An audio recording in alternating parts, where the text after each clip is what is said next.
Les amis, ravi de vous retrouver sur Frontières. Vous le savez, le sujet du moment, c'est la campagne à l'élection municipale partielle de Villeneuve-Saint-Georges avec Louis Boyard. Louis Boyard sur lequel nous avons enquêté pendant de longues journées avec Frontières. On était sur le terrain, vous l'avez vu. On s'est pris une espèce de shitstorm de la part de la gauche sur les réseaux sociaux parce qu'ils n'ont pas supporté tout simplement qu'on enquête sur Louis Boyard, à tel point, tenez-vous bien, que le candidat d'ultra-gauche a déposé plainte contre Cyril Hanouna, le présentateur star de TPMP, parce que Cyril a montré des images de notre reportage sur le terrain à Villeneuve-Saint-Georges, et je voudrais vous en reparler, mais ce qu'on va faire, c'est qu'en fait, je vais regarder avec vous en même temps les images qui ont été diffusées sur TPMP. On va regarder un peu ces vidéos où Cyril Hanouna et même Gilles Verdès, qu'on remercie, parlent de notre reportage avec Frontières. On va commenter ça en direct. Alors, je lance la première. En fait, il fait référence au tweet d'Éric Tegner qui résume toute cette histoire, dont je lance la vidéo. On a la réponse d'Éric Tegner, directeur de Frontières Médias, et bien entendu de son journaliste également, Jordan,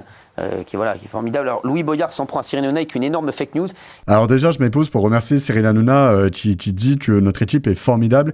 Merci beaucoup. C'est vrai que Cyril, vous l'avez vu, il a failli se faire agresser sur son plateau il y a quelques jours. Et en fait, tout ça, c'est symptomatique de cette espèce d'ambiance que la gauche met dans ce pays où finalement la presse et les journalistes n'auraient plus de liberté d'expression. Vous voyez bien leur attitude en ce moment sur Twitter contre Elon Musk, à inventer des saluts nazis là où simplement on envoie des cœurs à son public. Et maintenant, il porte plainte parce que on fait des reportages et on a un tel niveau de violence qu'on a un homme dans le public qui va attaquer Cyril Hanouna. On pourrait se demander ce qui se serait passé si la sécurité n'était pas là. Donc vraiment, nous, on apporte tout notre soutien à ce formidable, je le dis en retour, formidable Cyril Hanouna qui a eu ces mots très agréables à mon égard. Cyril Hanouna, c'est le premier qui m'avait invité au moment de l'affaire avec Yacine Bellatar. Vous savez, ce faux humoriste sous couvert d'artiste qui en réalité porte des thèses quand même proches des milieux islamistes et qui est proche d'Emmanuel Macron, qui va à des manifestations où on crie Allah Akbar près du Bataclan. Eh bien, Cyril avait été le premier à m'appeler, à me soutenir et à m'inviter dans son émission sur laquelle j'avais pu me défendre. Et d'ailleurs, émission pendant laquelle Yacine Bellatar avait eu la trouille, il faut le dire, il avait eu peur de venir débattre face à moi. C'est-à-dire Cyril a proposé un débat avec Yacine Bellatar et notre cher Yacine Bellatar a refusé de venir débattre avec moi, évidemment puisque sa version ne tenait pas la route et qu'il venait d'enfermer des journalistes dans son théâtre pendant 1 heure lors d'une soirée où on a subi une violence mais inouïe. Et c'est la même violence qui là frappe Cyril Hanouna avec un homme qui sort du public et qui va pour se jeter sur le présentateur. Donc vraiment, simplement dire à Cyril tout notre soutien, cher Cyril, si tu regardes cette vidéo. Et merci pour ces mots à notre égard. Alors je poursuis la vidéo. Et la pire, c'est que la presse gobe tout. Je débunk. Non, ça n'est pas des militants d'extrême droite qui sont allés le voir. C'est un média, Frontières Médias, avec un journaliste Jordan Florentin, avec carte de presse. Faire croire que ce serait des militants qui ont tenté de pénétrer chez lui et n'importe quoi. Le journaliste Jordan Florentin a posé des questions. Il ne filme pas à l'intérieur de l'appartement et il est poli.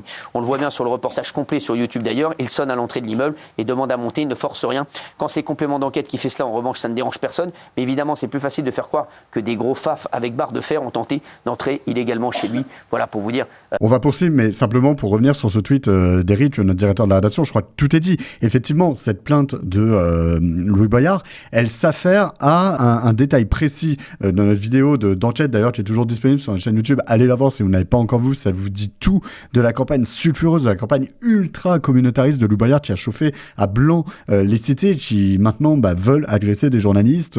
Vous allez voir plus tard, là, dans cette petite vidéo, on va vous partager l'extrait de l'agression que j'ai subie par un fasciste, il faut le dire. Oui, filme pas, toi. Non, mais filme pardon, vous m'insultez pas comme ça, monsieur. Filme Vous pas. ne menacez Filme pas. Arrache la tête. Vous m'arrachez la tête, comme les Comme islamistes, c'est ça? Comme les islamistes. En fait, ce sont eux, les fascistes, qui ont des méthodes fascistes, des méthodes racistes, qui me traitent de sales français, qui sont venus nous agresser. En fait, voilà, on a chauffé à blanc les cités, les quartiers, et on se retrouve avec des hommes qui tentent de m'agresser dans la rue, qui tentent d'agresser Cyril en plateau. Et ce que dit Eric, c'est que finalement, tout ça, ça part de notre enquête, et notre enquête qui consistait à déterminer si, oui ou non, Louis Boyard était un habitant qui connaissait sa ville, la ville de Villeneuve-Saint-Georges, qui maîtrisait les sujets.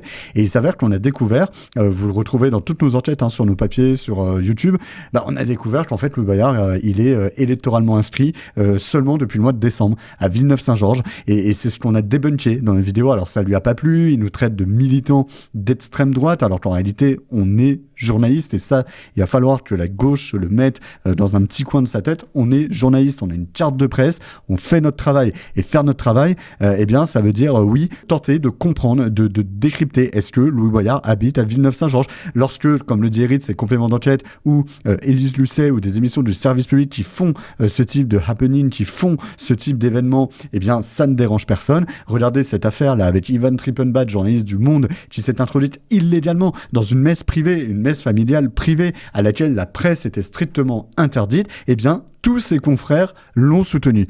Là, vous ne verrez, hormis CNews, Frontières, Valeurs Actuelles, qui sont des médias qui se connaissent, mais qui ont de la dignité et de l'honneur tout simplement, eh bien, ils ont apporté leur soutien à Cyril Hanouna, là où toute la gauche avait apporté son soutien à Ivan Trippenbach, et on n'a pas vu un seul mot de cette confrérie-là, de ces gens-là, pour Cyril Hanouna, ou pour l'agression que j'ai subie. Nous sommes journalistes, et nous avons des cartes de presse, et nous ne faisons rien d'autre que notre métier, et cela ne mérite aucune violence. Alors on écoute la suite. Voilà, pour vous dire, c'est complètement faux, bien entendu, et il n'affirme pas du tout que Louis Boyard n'a jamais vécu à Villeneuve-Saint-Jean et qu'il n'y est domicilié électoralement que depuis décembre.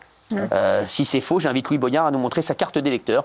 Donc voilà, encore du bon travail de Frontières. Louis Boyard a essayé de faire un buzz une fois de plus. Voilà, je crois que Cyril a tout dit. On enquête, on décrypte, on analyse. Et effectivement, on a le sentiment qu'en face, on a un Louis Boyard qui essaye de faire le buzz, qui profite finalement de cette enquête pour essayer de finalement montrer que l'extrême droite est le véritable danger de ce pays. Donc ça, c'était pour la première séquence, et c'est très intéressant d'être repris également par TPMP, parce que Frontières a été l'un des seuls médias, si ce n'est le seul, à avoir enquêté sur le terrain, sur Louis Boyard. J'étais le premier sur place à Villeneuve-Saint-Georges avec un micro, une caméra. On allait voir les habitants, on a discuté avec le voisinage. Personne sur place ne connaissait Louis Boyard. Donc c'est aussi là-dedans de s'inscrire notre enquête, c'est d'essayer de déterminer si on l'a déjà vu, si on a déjà vu ce candidat sur le terrain. Et il s'avère que tous les habitants de Villeneuve-Saint-Georges, tous ceux qu'on a pu interviewer, nous disent Louis Boyard, inconnu au bataillon. Alors on va écouter le second extrait. Là, je tiens quand même à dire, c'est intéressant, c'est Gilles Verdez qui partage les dernières informations de Frontières dont je vais vous parler. Donc on remercie Gilles qui semble avoir fait un espèce d'aggiornamento sur son rapport à la réalité. On embrasse Gilles Verdez. Il y a quelques années, je suis pas sûr qu'il aurait partagé cet extrait, et je m'en réjouis que voilà, qu'il fasse part de cette affaire avec les profils sulfureux. Alors on écoute la vidéo. Louis Boyard, tiens. Absolument. Alors ça, c'est incroyable. Ouais. Louis Boyard, c'est... Il y a un article de Frontières qui donne des informations sur la liste. Bravo à eux. Sur la liste de Louis Boyard. Jordan, Florentin d'ailleurs. Voilà, pour l'élection municipale de Villeneuve-Saint-Georges, dont le premier tour aura lieu dimanche prochain. Donc c'est une liste qui s'appelle Dignité, Fierté, Solidarité, qui a créé la polémique parce qu'elle a été jugée communautariste, mais surtout... La liste, comme le rappelle Gilles Verdez, elle s'appelle Dignité, Fierté, Solidarité. Donc pour eux, la dignité, c'est de soutenir le Hamas, c'est d'avoir écarté un candidat qui était le candidat initialement prévu pour mener cette liste à Villeneuve-Saint-Georges. C'est un candidat racisé, comme ils disent, un candidat noir, Mamadou Traoré. Voilà la dignité. La solidarité, alors toujours ce discours socialiste d'une gauche qui prétend faire de l'égalité là où il faut en réalité de l'égalitarisme. Enfin, vous voyez, c'est tout ce discours-là. Et puis la fierté, certainement la fierté de Fadwa Sadat, la numéro 2, la fierté de défendre un combat qui est le combat pour la Palestine alors qu'on est sur des sujets locaux, la fierté d'expliquer avec une mention en arabe sur un chéfier palestinien que Jérusalem est à nous, mais c'est qui ce nous? C'est ça la fierté des candidats de Villeneuve-Saint-Georges, c'est d'avoir complètement écarté les sujets locaux au profit d'un sujet national qui est celui de la Palestine, visiblement. Comme le dit Gilles Verdez, effectivement, c'est une liste communautariste. On ne peut pas faire plus communautariste. Et vous allez, je vais vous parler du 24e candidat de la liste. On ne peut pas faire plus communautariste. Surtout, il y aurait la présence de candidats qui ont des profils vraiment problématiques. Alors il y en a deux.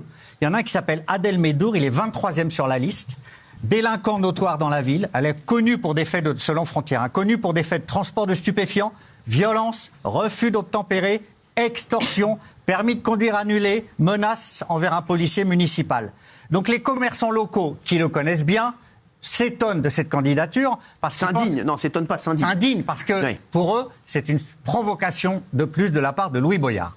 Le deuxième profil, qui est 7e sur la liste, il s'appelle Mohamed Ben Yaklef. Alors c'est un militant qui est ouvertement pro-Hamas, qui est connu pour ses publications très polémiques sur Twitter et qui a notamment justifié les actions terroristes du Hamas le 7 octobre 2023 en qualifiant la France de complice du génocide palestinien. Et il a tweeté, il a mis sur X, honte à la France qui a osé qualifier la résistance palestinienne de terroriste. Donc, Frontières a exhumé beaucoup de tweets. C'est un militant pro-palestinien, il y en a plein, voilà. Et c'est extrêmement problématique quand même parce que ça fait 2 candidats sur cette liste. Il faut quand même souligner que Gilles Verdez nous dit que c'est extrêmement problématique. Ces profils-là sur la liste de Louis Boyard. Une femme qui défend l'idée de Jérusalem est à eux, aux Palestiniens, qui faudrait donc quasiment rayer Israël de la carte. Mohamed Ben Yatlef, qui est connu pour ses positions pro-Hamas, et un candidat qui est un multidélinquant qui a été arrêté plusieurs fois par la police pour des faits de transport et trafic de stupéfiants, pour extorsion et violence, et surtout pour intrusion dans une école avec armes. Donc c'est quand même assez intéressant, et on remercie Gilles Verdez d'avoir exhumé cette enquête de frontières, qui nous-mêmes avons exhumé les profils avec Emmanuel de Gestas et Jules Laurent, notre rédacteur en chef, qui ont mené cette enquête, qui ont travaillé sur les profils. Donc c'est très intéressant d'avoir Gilles Verdez qui aujourd'hui reconnaît ces difficultés de notre pays, et vraiment on remercie Gilles Verdez d'avoir partagé notre enquête. Et il y a également des méthodes de campagne de Louis Boyard sur le terrain qui sont jugées problématiques. Ces équipes, apparemment, recouvrent les panneaux officiels d'affiches de campagne. Exactement. Tous ceux qui sont opposés à lui, voilà. Lui, pour le moment, il n'a pas répondu aux sollicitations de Frontières. Voilà. Bah si, Frontières, je pense pas qu'ils disent des bêtises, excusez-moi. Comme le dit Gilles Verdez, Louis Boyard n'a pas réagi. Et pire que ça, et vous allez voir dans la séquence suivante, Louis Boyard n'a toujours pas réagi face à cette agression sur une ville dont il prétend devenir le futur maire. Pour revenir rapidement sur les profils du coup qui ont été énumérés par Gilles Verdez, il y a cette numéro 2, elle s'appelle Fadwa Sadak. Elle, c'est vraiment la militante pro-palestinienne qui veut rayer Israël de la carte et qui explique que Jérusalem est à nous, comprenez dans le nous les Palestiniens. Vous avez Mohamed Ben Yatlef, alors c'est très drôle, Jaren Schnorokian, notre éditorialiste, vous en a parlé, Jules Laurent vous en a parlé. Mohamed Ben Yatlef, il y a son frère qui se présente également sur la commune, et le Parisien, et de manière générale toute la presse de gauche, plutôt de nous raconter les profils, les brebis galeuses présentes sur la liste de Louis Boyard, eh bien, nous font tout un laïus sur cette concurrence, un peu cette bonhomie qu'il y a dans la candidature des 2 frères Ben Yatlef qui se présentent tous les 2 sur la ville.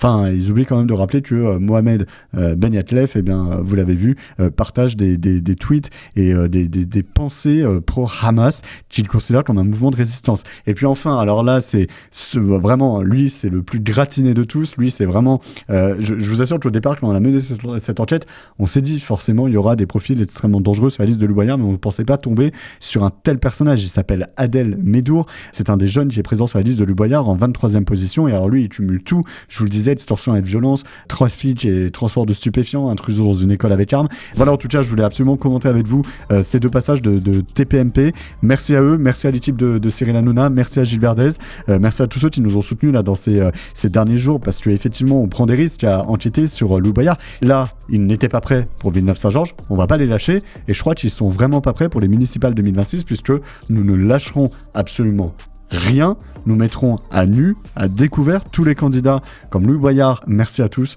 pour nous soutenir et partager un maximum ces vidéos pour cette élection sur laquelle personne à part Frontières n'a enquêté. Donc c'est très important que vous relayiez. Merci à tous. Ciao les amis.